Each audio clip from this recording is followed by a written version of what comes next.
Parliament allocates resources on behalf of the people of Kenya. All right, when the budget proposals are presented, the Parliament is the one that determines what portion goes to which sector. Therefore, Parliament allocates resources, including resources that will be shared between the national government and the county government. But we are disturbed, and many people are angry, that what seems to be emanating from Parliament is more of what they can allocate to themselves. All right? That is very dangerous for the country. Because if we are the legislators, Kenyans voted for a new constitution, and in the process they created entities like the Salaries Review Commission and so forth. These were created through a legislative process, and they were given different mandates defined, both in the constitution and in the law. So it is very sad when we see that Parliament wants to rubbish some of those institutions, and they want to continue allocating themselves higher allowances every other time. And this is why I asked one day, where does this Parliament reside? Where does it sit? Where is it?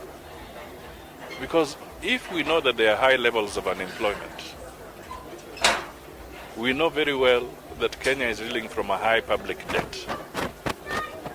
We know very well that our universities are underfunded. We know very well that our hospitals are not getting medicine to serve the people. But Parliament chooses not to tackle those issues, but to talk about what allowances they can get. They are doing the Kenyan people a lot of disservice, and this kind of greed is not healthy, and they are setting the wrong example. And this example has now crept into the county assemblies. This is why we are now having the assemblies of Taita Taveta, Kisumu, and others beginning to say they also want more for what they would call their personal direction, and not for what the people of Taita Taveta want. You are threatening the governor. You are telling him we cannot move with this kind of resources unless you give us so much more under our own control. So these kind of things are not healthy for the country. It's undermining devolution. It can destroy devolution. And this is why Parliament must rethink, and they must go to some form of redemption to find out what is wrong and why they are no longer serving the interests of the people of Kenya.